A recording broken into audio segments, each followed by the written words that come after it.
Hola a todos, bienvenidos a un nuevo capítulo de Medicina Destilada. Llevamos un tiempo sin estar aquí presentes, pero volvemos con un capítulo importantísimo sobre una enfermedad que es histórica y que es de suma relevancia para Latinoamérica. Y a pesar de ser una enfermedad histórica, sigue teniendo relevancia para todos nosotros. Estoy aquí con Karim. Karim, ¿cómo estás? Hola Cristian, tiempo que no compartimos este espacio. En verdad, sí, histórico es por decir poco. Creo que tuberculosis ha acompañado a la humanidad desde antes de que la humanidad sepa lo que es tuberculosis.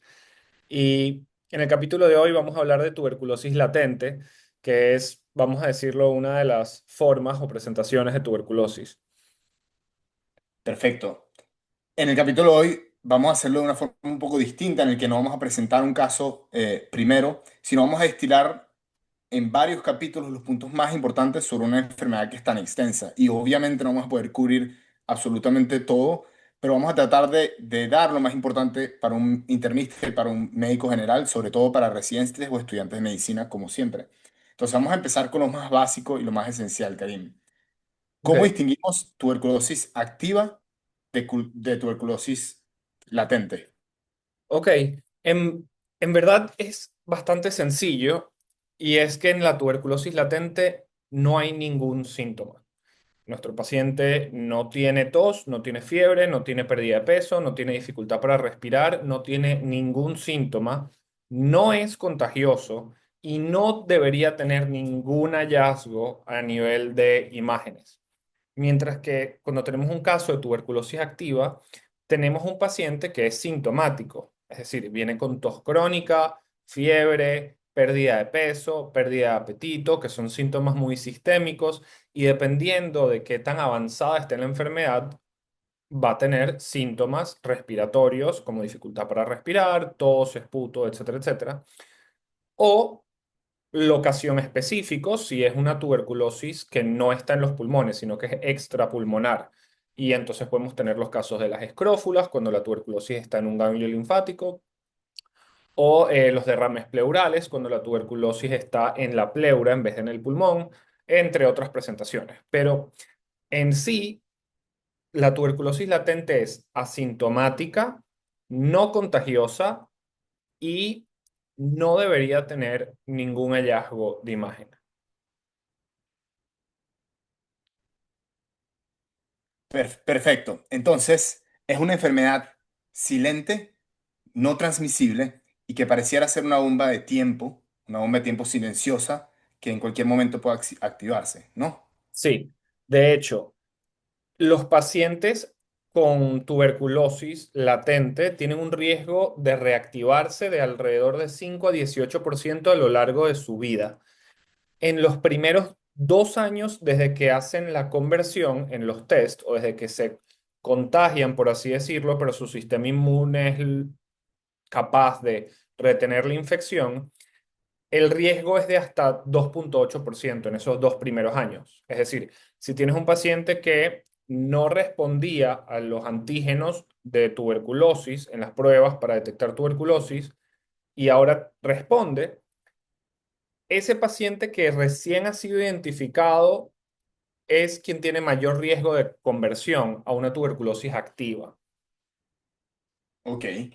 Pero entonces, si es silente, si es esa Ujú. bomba de tiempo, ¿a quiénes tenemos que hacerle un tamizaje? ¿A quiénes tenemos que testear para esto? La verdad va a variar. Las personas que tienen mayor riesgo de reactivación son aquellas personas que tienen un sistema inmune que está suprimido. Y aquí podemos hablar de pacientes que tienen HIV, pacientes que tienen una enfermedad reumática o autoinmune y en quienes estamos considerando inmunoterapia o tratamiento prolongado con esteroides o el uso de, vamos a decirlo, antifactor nuclear, antifactor de necrosis tumoral o algún otro inmunomodulador o inmunosupresor. Pacientes que van a recibir un trasplante y que van a estar con inmunosupresores muy, muy, muy potentes, este, mm, o aquellos pacientes que por su riesgo laboral como médicos eh, están expuestos mayormente a este patógeno y o representan un riesgo de contagio para otros, caso de médicos también. Entonces, este grupo de personas son los que más riesgo tienen de una reactivación de tuberculosis y son en quienes más nos tenemos que enfocar en el tamizaje. A nivel de políticas de gobierno, habrán gobiernos o zonas que hagan este test como parte de políticas migratorias, pero eso ya va más allá de nuestro rol clínico. Perfecto. Y la tuberculosis es una enfermedad histórica, ¿no? Hay un montón, o sea, uno puede tener una enfermedad, no transmitirla, no presentar ningún síntoma, vivir con esa enfermedad toda su vida y si no calificas dentro de estos factores de riesgo o vas a estar inmunosuprimido o estás inmunosuprimido, puede ser que nadie te lo detecte realmente en ningún momento ni presentes la enfermedad como tal, a pesar de haber contagiado con el bacilo en algún momento, porque tu sistema inmune logra contener la enfermedad. Sí, totalmente. Ahora, entonces los principales a las personas que le vamos a hacer la pesquisa son o aquellas que están en contacto con la enfermedad, que sabemos que tienen actividades de riesgo, o las personas que vamos a empezar tratamientos o que van a estar inmunosuprimidas o que sabemos que están inmunosuprimidas. Ahora, ¿cómo hacemos esa pesquisa? ¿Qué tenemos que pedir? Bueno, tenemos dos pruebas. Ahora, me gustaría decir que una sola, pero lamentándolo mucho, tenemos dos pruebas en el sentido de que dependiendo de la parte del mundo en la que te encuentres, te vas a encontrar una o la otra. La primera es la prueba más antigua que tenemos, que es la que llamamos PPD. Esta prueba básicamente es inyectar un antígeno de tuberculosis en la piel, en la dermis, y esperar a las 48 horas que el paciente vuelva al consultorio para ver cuál es la reacción del sistema inmune en la piel a ese antígeno. Y dependiendo del tamaño de esa reacción, definir si es un paciente que estuvo expuesto anteriormente al antígeno, es decir, a la tuberculosis. En este sentido, el problema con este test es que aunque su sensibilidad era alta, tenía muchos falsos negativos en pacientes que estaban inmunosuprimidos, por ejemplo, con HIV, trasplantes, etcétera, o que había una reacción cruzada con aquellas personas que recibieron en etapas tempranas de su vida la vacuna de la BCG, que contiene antígenos de tuberculosis. Entonces, aunque las personas no estaban expuestos al bacilo propiamente, por haber estado expuestos a esta versión, vamos a decirlo, debilitada, reaccionaban a la prueba. Entonces, el tema está en que cuando hacemos esta prueba, no solamente es un tema de que el paciente tiene que volver a las 48 horas para interpretarla, es un tema de que también el personal tiene que estar entrenado para interpretarla, es un tema de que no era perfecta para aquellos pacientes que estaban inmunosuprimidos y para aquellos pacientes que vienen de partes del globo donde es común que reciban la vacuna de la BCG en momentos tempranos de su vida, podrían tener un resultado positivo sin que necesariamente tengan una tuberculosis latente y necesiten tratamiento para ello. Entonces, la razón por la que es tan diseminada es porque es de bajo costo, es fácil transportarlo a áreas remotas porque no necesitas ningún tipo de maquinaria, laboratorio o equipo para interpretarlo. Entonces, es logísticamente más sencillo y vamos a llamar barato, pero las consecuencias de no tener un apropiado diagnóstico, vamos a decirlo así, son más costosas a largo plazo. Ahora, la otra prueba es la prueba de interferón, que es una prueba de liberación de interferón gamma. Se llama IGRA por sus siglas en inglés y actualmente hay versiones mucho más recientes como el Quantiferón Tuberculosis Plus, que es el que se utiliza más actualmente, por lo menos aquí en Estados Unidos. Tiene mucho mejor sensibilidad, mucho mejor especificidad, pero requiere de laboratorios. No es que sea costosa, pero relativamente con la PPD sí es más costosa. Por lo general, la prueba se reporta como positivo, como indeterminado o como negativo. Ahora, si el paciente tiene esta prueba positiva, como está diseñada con antígenos de tuberculosis que no forman parte de la vacuna de BCG, entonces no hay una reactividad cruzada contra ese antígeno y por eso es ventajoso en pacientes que vienen de zonas o que recibieron la vacuna, porque no va a dar un resultado falso positivo solamente porque hayas recibido la vacuna. Si el resultado es positivo, es altamente probable de que hayas estado expuesto o tu sistema inmune esté expuesto a tuberculosis porque te hayas contagiado de ella. Entonces, la otra ventaja es que solo necesito una cita, no tienes que volver para que la interpreten. Ya, te haces la prueba, el resultado es positivo o negativo y con eso le puedes dar una respuesta al paciente. No hay margen de error como en la PPD que tienes que medir, asegurarte que la medida esté correcta, entre otras cosas. Ok, entonces tenemos dos pruebas que podemos utilizar. La PPD, que tiene problemas de que es una prueba relativamente operador dependiente y eso baja la sensibilidad de la prueba, porque puedes tener pacientes que no lo detecten simplemente porque no se sabe leer la prueba, o puedes tener también falsos positivos. Y la especificidad de esa prueba también baja porque tienes pacientes que pueden tener resultados positivos porque fueron vacunados y no porque tuvieron no están contaminados con el bacilo. ¿Ok? O contagiados con el bacilo. En cambio, el IGRA es una prueba con mayor sensibilidad y además de eso, mayor especificidad y por lo tanto, una prueba bastante útil a pesar de que es más costosa. Es un poco aquí relevante mencionar también de que en un sistema inmune normal, los bacilos que entran al cuerpo a través de la vía respiratoria son englobados a través de macrófagos. Y todas las sustancias que estamos mencionando, TNF, em, em, eh, eh, CD4, CD8, macrófagos, esos bacilos son englobados con los macrófagos, le presentan los antígenos a células CD4, vienen células CD8 y engloban al bacilo dentro de un granuloma que forma un granuloma gaseoso y eso se va a quedar silente por toda la vida. Y el interferón gamma participa en ese proceso y por eso es que se hacen pruebas de liberación en donde se utiliza liberación de interferón gamma. Entonces, ¿qué pasa, Karim, si tenemos un resultado positivo? Si tenemos un resultado positivo, en la prueba de cuantiferón es un paciente a quien le vamos a ofrecer tratamiento. Se le va a ofrecer, mira, estas son las ventajas de que recibas tratamiento, este es tu riesgo de progresión. Em, Se le habla de los efectos secundarios de los medicamentos que va a recibir. em, y se le da la opción de tomar una decisión de si quiere reducir su riesgo de reactivación de tuberculosis en el futuro, porque, y aquí es donde cabe lo importante, uno nunca sabe a dónde lo va a llevar la vida, no sabe si vas a desarrollar diabetes, no lo vas a saber, tu hemoglobina glicada sube enormemente, pasas a estar inmunosuprimido o desarrollas alguna enfermedad como cáncer o algo autoinmune, uno nunca lo sabe. Entonces, es muy, muy recomendable recibir tratamiento. Ahora, ahora que me mencionas un resultado positivo, olvidé mencionar que también puedes tener un resultado indeterminado con la prueba de cuantiferón. ¿Y por qué esto es tan importante? Porque la prueba de cuantiferón tiene cuatro tubos.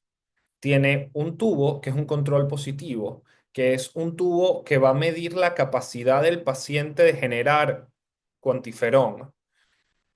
Y si genera muchísimo, porque tiene un problema autoinmune o algo, la prueba lo va a detectar y va a decir, no podemos interpretarlo, porque va a tener un resultado positivo, es porque su sistema inmune sobrereacciona o sobreproduce cuantiferón gamma.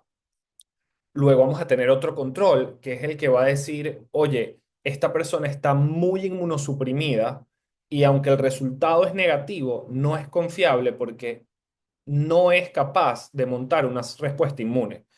Tenemos esos dos extremos en donde el resultado va a ser indeterminado. E indeterminado no es como borderline, como puede ser que tenga tuberculosis. No, es el resultado por las características del paciente no se puede interpretar. Y esto puede pasar, por ejemplo, con pacientes con HIV que vienen en un estadio de SIDA donde su CD4 está por el suelo. Y en estos pacientes, una vez que empiezan terapia antirretroviral y alcanzan unos niveles de respuesta inmune adecuados, ahí podemos repetir la prueba y no vamos a tener un indeterminado necesariamente, sino una respuesta para ofrecer un nuevo tratamiento. Y si es negativo, es negativo. Entonces no hay mucho que ofrecer. Perfecto, entonces tenemos a unos pacientes que no van a responder adecuadamente a la prueba y que tenemos un resultado indeterminado que realmente no podemos interpretar. Ahora, tenemos a pacientes que tienen un resultado positivo y que lo más probable es que, a pesar de que siempre va a haber una discusión entre si quieres recibir tratamiento o no, porque vamos a hablar de tratamiento y los esquemas tienen efectos secundarios, el problema es que uno nunca sabe si el paciente va a desarrollar Ya que está pasando esto, se escucha un ruido. Que Alfonso corte. Uno nunca sabe si el paciente va a desarrollar un cáncer y no quieres estar como paciente o médico en la situación de que el paciente desarrolle un cáncer y necesitas 9 meses para tratar al paciente contra tuberculosis para poder empezar el tratamiento. Entonces es recomendado que realmente trates la tuberculosis latente porque no sabes qué va a pasar en el futuro. Ahora, vamos con eso justamente. ¿Cómo tratamos a un paciente que tiene una prueba positiva? Ok, am, hay varias opciones de tratamiento y honestamente es emocionante porque cada vez que tenemos regímenes que son menos largos. Al principio, por ejemplo, se utilizaba una monoterapia con isoniazida por 6 a 9 meses, pero tú sabes lo que es tener que tratarte por 9 meses una enfermedad, o sea, el riesgo de que estos pacientes completen tratamiento, no que completen, perdón, que fallen a completar tratamiento, es muy alto. Es decir, vamos a tener casi 30% de pacientes que por las circunstancias en las que están no completan el tratamiento o quizá por los efectos secundarios, porque no es solamente una opción de tratamiento en condiciones perfectas de clínica, una persona que es muy cumplidora, que vive al lado del hospital, que este, tiene acceso a la medicina todo el tiempo. También estamos hablando de comunidades que son mucho más alejadas, con limitación de recursos, que probablemente reciban esta medicación de un dispensario o farmacia que está lejísimos de su casa. Entonces imagínate 9 meses de ir a buscar la medicina, tomarla, no perderla, etcétera, etcétera. Ahora tenemos opciones mucho más cortas. Es decir, ahora tenemos unas opciones como de 3 meses, donde podemos utilizar isoniazida combinada con rifampicina solamente por 3 meses, todos los días. Incluso tenemos opciones de una vez a la semana, como puede ser isoniazida combinado con rifapentina, donde te tomas estas pastillas una vez a la semana, vuelves la semana que viene y así por 3 meses, que ni siquiera es todos los días que lo tienes que hacer. Y se hace mucho más fácil. Incluso en los trials, ¿cómo lo decía? En las pruebas randomizadas, se me está olvidando el español, amigo. En las pruebas control randomizadas, por así decirlo, cuando comparamos una con la otra, isoniazida por 9 meses contra estos esquemas de 3 meses, podemos ver que el riesgo de desarrollar TB no es solamente más bajo en estas nuevas opciones de tratamiento combinado y corto, sino que más pacientes cumplen el tratamiento. Estamos hablando de que casi 80 a 85% va a completar el tratamiento los 3 meses contra un 70% cuando estamos hablando de 9 meses de monoterapia. Y lo cierto es que estos esquemas, por menos tiempo, son menos hepatotóxicos también. Estamos hablando de 0,4% en terapia combinada por 3 meses contra 2,7% en tratamiento diario por 9 meses. Entonces, las ventajas me parecen muy grandes, pero aquí viene la parte política o de recursos o de disponibilidad de cuál es el costo para el que está pagando el tratamiento, que no siempre es el paciente, sino un gobierno, una organización no gubernamental, etcétera, etcétera. Entonces tenemos tres opciones para esquemas. Una nueva opción bastante accesible que requiere tratamiento por 3 meses, por una semana de rifapentina con la isoniazida versus los históricos que son isoniazida por 6 a 9 meses o rifampicina por 4 meses diaria. Entonces, tres esquemas de los que podemos utilizar y maniobrar, dependiendo también de las resistencias que hay en los distintos lugares, que obviamente es importante y hablaremos después. Em, pero a los pacientes VIH positivos, ¿qué opciones de tratamiento tenemos? Podemos utilizar las mismas opciones de tratamiento. Hay que tomar en cuenta definitivamente que estos pacientes pueden tener interacciones entre sus medicamentos, como la rifampicina o los otros que estén utilizando, y hay que hacer ajustes. Uno siempre les va a dejar saber, por ejemplo, tenemos el caso de la rifampicina que, lamentándolo mucho, va a generar interacciones a nivel del citocromo en el hígado y como consecuencia cuando dicen que la tuberculosis causa embarazo, por ejemplo, es porque estos medicamentos disminuyen la efectividad de los anticonceptivos orales. Ya puro inglés aquí en mi cabeza, perdónenme, amigos. Y lo mismo puede pasar con las medicinas de HIV, que disminuyen la efectividad de los antirretrovirales. Y por eso es importante, yo lo que le recomiendo a todo el mundo es como aprenderse las medicinas de HIV de memoria, no es sencillo para todo el mundo. Yo lo que hago es me voy a up to date, pongo mi esquema de tratamiento, veo cuáles son las interacciones, cuáles son las opciones y las ofrezco. Em, Perfecto. Creo que es importante hablar sobre esos pacientes con HIV por todas las interacciones medicamentosas. Y bueno, estos medicamentos, como dijiste, la rifampicina tiene efectos secundarios, la isoniazida también, algunos son efectos adversos que a los pacientes no les gustan. El otro día llamé a urología porque un paciente estaba anticoagulado, no podíamos parar la anticoagulación y de repente vi que tenía hematuria y llamé corriendo a urología y cuando llegó a urología me dijo, ¿tú no viste que a este paciente le empezaron rifampicina hoy en la mañana? Y, sí, y cambia de color, da y tuve que, miedísimo. sí, cambia de color y tienen orinas rojas y hasta el sudor puede ser anaranjado. Pero este tipo o sea, esos son algunos de los problemas de tener un esquema de tratamiento por 9 meses que la gente suele tenerle miedo, pero es importantísimo cumplirlo casi que al pie de la letra. No, y Entonces, decirle al paciente, tú te imaginas que tú estás en una comunidad rural, le empiezas el tratamiento a un paciente, por ejemplo, en una comunidad indígena, y va a pensar que el demonio lo ha poseído o algo, porque empieza a sudarte de colores, ¿no? Es totalmente cierto, tienes toda la razón. sí. Entonces, Karim, vamos a resumir. La tuberculosis latente no tiene síntomas y no contagia. Le vamos a hacer el tamizaje a gente que tiene o factores de riesgo o está inmunosuprimida o tenemos que empezar el tratamiento para inmunosuprimirla o adquiere una enfermedad que la inmunosuprime. Las pruebas diagnósticas que tenemos son el PPD y el IGRA. Probablemente el IGRA es mejor que el PPD en sensibilidad y especificidad, pero es una prueba más cara y menos accesible. Y siempre hay que descartar tuberculosis activa antes de empezar tratamiento, y eso es importante porque el tratamiento de la tuberculosis activa es distinto. Entonces, descartamos con historia clínica, con rayos X, antes de empezar tratamiento para tuberculosis latente, y tenemos múltiples esquemas bastante efectivos para tratar la tuberculosis latente, algunos más largos que otros, y realmente tenemos para jugar con esos medicamentos. Absolutamente. En verdad es un tema fascinante y como dices, una enfermedad que nos ha acompañado desde los inicios. Estoy seguro de que eso existía antes de que existiera la humanidad. Sí, Ahorita leí probablemente. un libro que les voy a recomendar a toda nuestra audiencia. Se llama Everything is Tuberculosis. No sé si lo hay en español, pero a quienes hablen inglés, en verdad, denle una lectura porque es fascinante cómo ha evolucionado la forma en que vemos la tuberculosis. Hubo un momento en la vida de la humanidad en que se pensaba que la gente que tenía tuberculosis era refinada y atractiva porque todos eran blancos, anémicos y flacos como un hueso, que podremos imaginar que no es el caso, pero Sí, y algo interesante de eso es que John Green, que escribió The Fault in the Stars hace mucho tiempo, fue un hit, se volvió millonario gracias a ese libro y luego se dedicó a tratar pacientes con tuberculosis y a casi que crear un hospital completo contra la tuberculosis en África, lo cual en verdad es una historia absolutamente interesante. Pero nos vemos en el próximo capítulo. El próximo capítulo va a ser tratamiento de tuberculosis pulmonar. Entonces, conéctense y nos vemos la próxima semana.